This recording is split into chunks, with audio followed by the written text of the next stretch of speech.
જય શ્રી કૃષ્ણ ફ્રેન્ડ્સ, આજે ટ્રેઝર ફૂડના કિચનમાં આપણે ખીચાની રેસીપી જોશું. ગુજરાતી નાસ્તોમાં મુખ્ય નામ ખીચાનું પણ આવે છે કે ગમે ત્યારે ખાઓ, કોઈ પણ સિઝનમાં ખાઓ ત્યારે એટલું ખીચું ખાવાની મજા પડે છે. ખીચુમાં લોટ કેટલું ઉમેરવો, તેમાં કેટલા મસાલા, કેટલું પાણી ઉમેરીએ તો પરફેક્ટ ખીચું બને અને ઠંડુ થયા પછી પણ એટલું સોફ્ટ બને છે. તો ચલો ખીચું બનાવવાની પ્રોસેસ જોઈ લઈએ. તો સૌ પ્રથમ આપણે પાણીનું માપ જોઈએ. તો ઘરની એક વાટકી સેટ કરી 1 કપ જેટલું પાણી ઉમેરશું. કોઈ પણ એક વાટકી સેટ કરી લેવાની છે. ત્યાર પછી તેમાં જીરું ઉમેરીશું. તો જુઓ અહીં આખું જીરું છે, પરંતુ હું સજેશન કરીશ કે તમે શેકેલા જીરાનો પાવડર ઉમેરજો. ટેસ્ટ તો એટલો સરસ આવશે ફ્રેન્ડ્સ. તો 1.5 ચમચી જેટલું શેકેલા જીરાનો પાવડર ઉમેરી દેશું. સાથે જ 1/3 ટીસ્પૂન જેટલું, એટલે કે અડધાથી થોડીક ઓછી હોય એટલું આપણે અજમા ઉમેરશું અને હાથથી મસળીને ઉમેરશું, જેથી તેની સુગંધ છે ખૂબ સરસ ખીચામાં આવશે. સાથે જ તેમાં મીઠું ઉમેરશું. તો 1 ચમચી જેટલું મીઠું ઉમેરી દેશું. સાથે સફેદ તલ 2 ચમચી ઉમેરી દેશું. જો ખીચું જ્યારે ખાવું છે ને ત્યારે તલ સાથે એકદમ મસ્ત લાગતું હોય છે. હવે આપણે તેને ફાસ્ટ ગેસ પર ઉકળવા મૂકી દઈએ. ત્યાં સુધીમાં 5 ગ્રામ જેટલા લીલા ધાણા, સાથે 3 થી 4 મરચાં, પરંતુ તીખા લેજો અને થોડુંક ખીચું તીખું હોય ને તો જ સારું લાગે, બાકી લોટ જેવું લાગતું હોય છે. એટલે મરચાંનું પ્રમાણ થોડું વધારે રાખીશું તો એકદમ બહાર જેવો ટેસ્ટ આવશે. એક મોટો આદુનો ટુકડો, એને પણ ટુકડા કરીને ઉમેરી દેશું.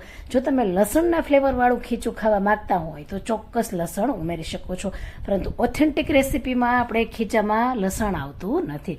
તો તેને આ રીતે આપણે છે ને તાજું જ વાટવાનું છે આદુ મરચું. તો ખીચામાં ટેસ્ટ ખૂબ સરસ આવશે, સાથે કલર પણ સારો આવશે. હવે જુઓ ટાટાના સોડા છે તે પણ તમે ઉમેરી શકો છો અને પાપડીયો ખારો પણ ઉમેરી શકો છો. તો મેં અહીં પાપડીયો ખારો લીધો છે અને ઉમેરવાનો છે કેટલો ખબર છે? 2 ચપટી જેટલો જ, વધારે ઉમેરવાનો નથી.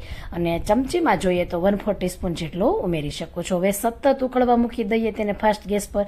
ત્યાં સુધી સાઈડમાં એક બીજી પ્રોસેસ જોઈએ. તો જુઓ, જે વાટકીથી આપણે પાણી લીધું ને એ જ વાટકીથી આપણે 1 કપ જેટલો ચોખાનો લોટ લેવાનો છે. સાથે એ જ કપ ભરીને આપણે 2 કપ અત્યારે પાણી લેશું.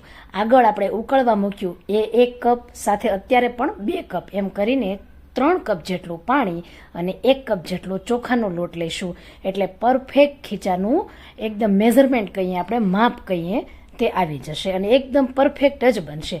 તો લોટ 1 કપ, 3 કપ પાણી ધીમે ધીમે ઉમેરીને તેને સખત રીતે આપણે હલાવી લેવાનું છે. તો જુઓ એકદમ સરસ એવું બેટર થઈ જશે રેડી.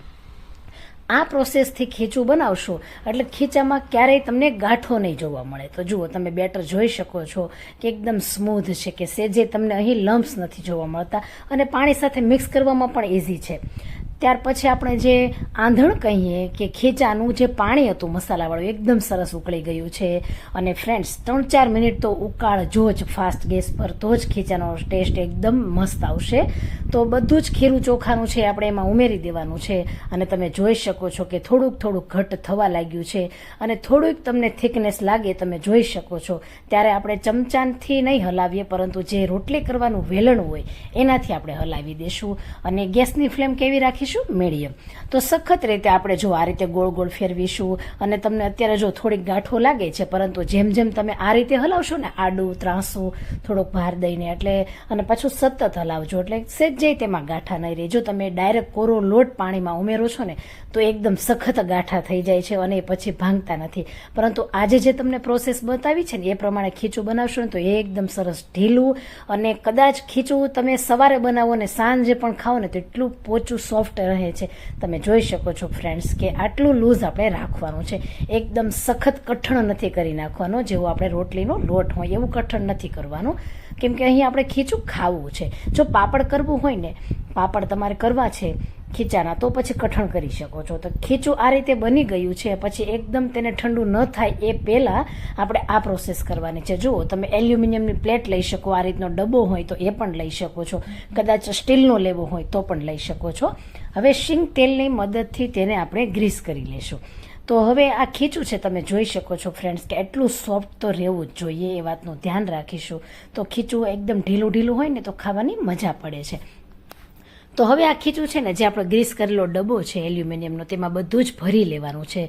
અને આમનામ ખીચું ન ખાઈ શકીએ, તેને આપણે બાફવું પડે છે, તો જ તેનો ટેસ્ટ એકદમ પરફેક્ટ આવે છે અને કાચું નથી લાગતું. હવે આપણે ઢોકળિયાની અંદર તેને ફાસ્ટ ગેસ પર 10 મિનિટ માટે બાફવા મૂકી દેશું. તમે કડાઈમાં પણ મૂકી શકો છો.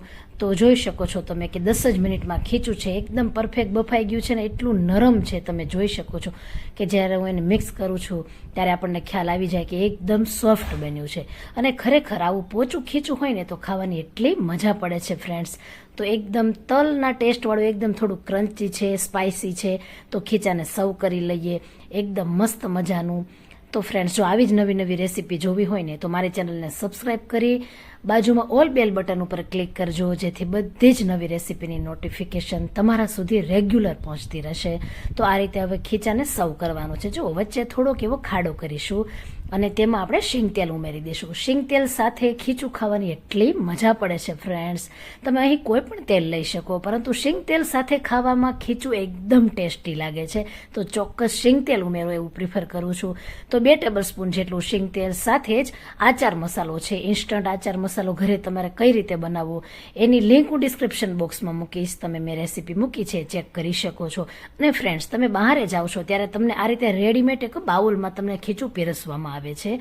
તો રેડીમેડ હોય તેમને આ વેસ્ટ વસ્તુ ફેંકી દેવાની હોય છે, પરંતુ જ્યારે ઘરે પીરસते ને ત્યારે બિલકુલ આ વસ્તુનો ઉપયોગ નહીં કરવાનો.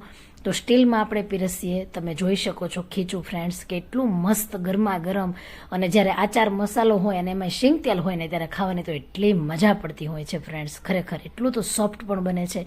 તો ફ્રેન્ડ્સ, રેસીપી ગમે ને તો વધુમાં વધુ શેર કરી દેજો અને લાઇક અને કમેન્ટ આપવાનું ન ભૂલશો. ખૂબ જ ટેસ્ટી બને છે આ પ્રોસેસથી, અને એટલું તો ઢીલું રહે છે કે સેજે કઠણ નહીં થાય અને સેજે ગાંઠા પણ નહીં પડે. તમે જોઈ શકો છો કેટલું સોફ્ટ અને પોચું બન્યું છે.